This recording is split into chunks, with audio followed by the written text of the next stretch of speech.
We are often attracted to people who hurt us in ways that feel familiar to us.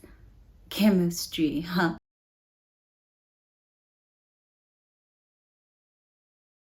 Hi guys, welcome to my channel. For those of you who don't know me, my name is Bomigazi Lupindo. I am a clinical psychologist. And for those of you who are returning to the channel, welcome. It's always great to have you. So I recently posted on my stories asking people, do you ever ask your partner, what do you need from me this week in order for you to feel loved? And a lot of us go into relationships without necessarily understanding what our partners need, but most importantly, understanding what we need within the relationship. So how do you do relationships? How do you form attachments with people? What makes you feel loved? Those are the kind of things that we have no understanding of, and yet those are the things that we need most in the relationship. So in today's video, we're going to speak about exactly that. How do you do relationships? So before we can even speak about relationships, we need to speak about attachment. So what is attachment? Well, in simple terms, attachment is how do I draw people in? So how do I make sure that the people that I love and I care about feel close to me, even if we're far apart? Because that's what we're constantly trying to do in relationships, right? Trying to feel connected to people, trying to feel like we are together, even when we are apart. So you might ask yourself, how then do we develop our attachment? So like many things in psychology, attachment is something that we develop during our childhood. So from childhood, children learn ways in which they can go about getting their needs met. And this includes learning strategies such as crawling towards your caregiver, reaching out towards your caregiver, crying whenever you need to be fed, whenever you're not feeling safe, whenever you need your nappies changed. And because of that, you quickly learn as a child that, hey, my parents respond to this, they respond to that, and they don't respond to this. And because of that, you internalize these ways of trying to draw people in.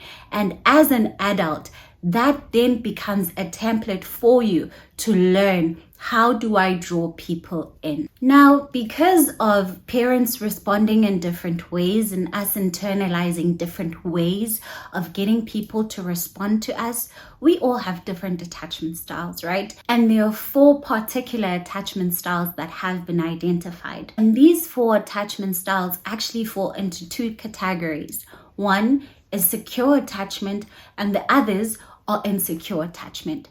So people with a more secure attachment style, these are the people who had very responsive parents who are very attuned to their children's needs. So growing up, these children learned that their parents are reliable, they're dependable, and because of that, they feel very secure in their attachment. So these people in adulthood relationships, these are the kind of people who tend to get into long-term relationships, people who feel very secure in their relationships, and even when there's some sort of rupture that happens within the relationship, they still experience their partner as being someone they can depend on and rely on, and know that even when they're not apart, they're still secure in their attachment with their partner. The next 3 attachment styles we're going to speak about, they fall under the category of insecure attachment styles. The first of these attachment styles is anxious ambivalent attachment. So children who then go on to develop anxious ambivalent attachment style, they tend to have caregivers who are quite preoccupied, and because of that, they're not able to consistently respond to the needs of the child and consistently be attuned to the child. And because of this, children tend to feel quite ambivalent towards their parents because they don't know what they're responsive to and whether or not they'll actually be responsive in the way in which they learn how to draw them in. And because of this, as adults, this same ambivalence is something that continues even within their relationship. So these people are the people who long for intimate relationships, but they're still ambivalent in terms of how do I draw people in.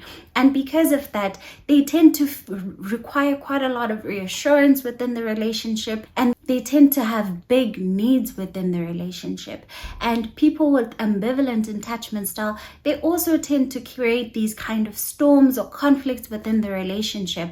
And the aim of the storm or the conflict within the relationship is to see whether or not the person will be responsive to it. And for them in that moment, that is something that is reassuring for them, even though it's something that's short-lived. The third form of an attachment style that we have are people with an avoidant attachment style. People with avoidant attachment style are people who had caregivers who were quite distant and may have even been neglectful towards the child. So these children are usually children of parents who might even struggle with mental illness. So things like depression, substance use, those kind of things make it difficult for the parent to be responsive to the child and to be attuned to the child's needs. And because of that, the child learns that actually, you know what, people are unreliable and I can't depend on people to have my needs met. And because of this, when they grow up as being adults, these are the people who tend to be avoidant of relationships. They tend to avoid intimacy, and even when they are in relationships, they tend to be quite distant within those relationships, because for them, they have already internalized that I cannot depend on this person. And being in an intimate relationships creates a sense of dependency between these two people who are within the relationship. And that can feel quite frightening for them, because if I start realizing or if I start acknowledging that I have needs, there's actually a chance that I may not be able to have those needs met within this relationship. And last but not least, we have disorganized attachment style. So this is one of the most difficult attachment styles, because these are the children who grew up within households where they experienced abuse.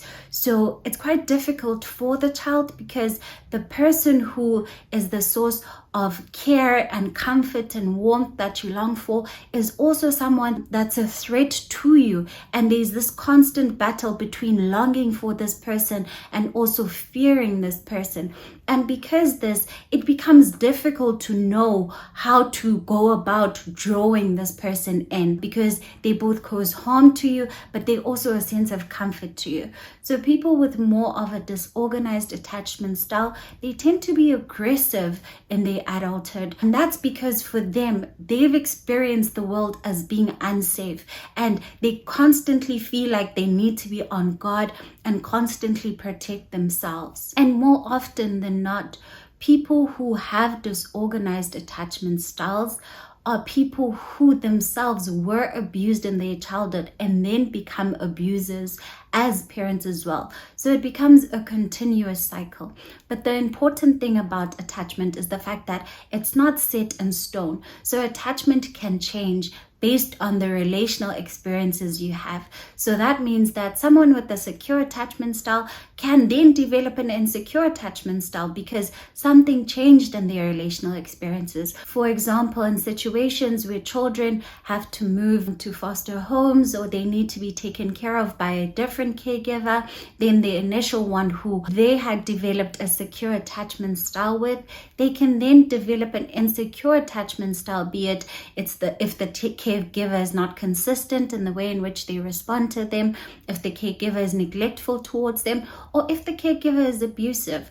And in a similar way, even as an adult, you can move from having a secure attachment style and insecure attachment style based on the kind of relationships that you are in. So if you're someone with a secure attachment style and yet you've been exposed to abusive relationships, your attachment style can change in a similar way. If you were someone that had one of the insecure attachment styles and you had a partner or you had different adulthood relational experiences that are containing to you, where people are responsive to you and attuned to you and they're able to meet your needs, you can then develop a different attachment style and become more secure in your attachment. So at the beginning of the video, I mentioned that we are often attracted to people who hurt us in ways that feel familiar to us. And the reason for that is because people with different attachment styles, they tend to attract each other.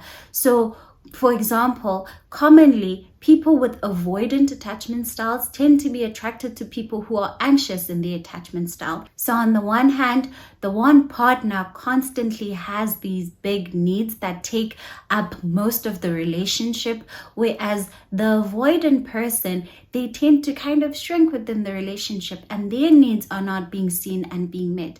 And the fact that the avoidant person is not being seen and being met within the relationship, they always feel like, actually, you know what, I kind of expected this. And because of that, they withdraw from the relationship. And the minute they withdraw, the anxious person then becomes exactly that, anxious. So how do I then draw this person in? And the more they try, the more this person is not responsive to them. And it reinforces that sense of anxiety and ambivalence within themselves that actually, I don't know how to draw people in. I don't know how I'm going to keep people in within my relationships. So it then becomes important to actually check in with your partner. So actually, how do you do relationships? What makes you feel loved in a relationship? And how can I meet you at your need within the relationship? And that allows for an opportunity for both you guys to have different relational experiences within your relationships. And this brings us to the end of our video. Thank you so much for tuning in. If you enjoyed this video, please do give it a thumbs up and please do leave your comments in the comment section.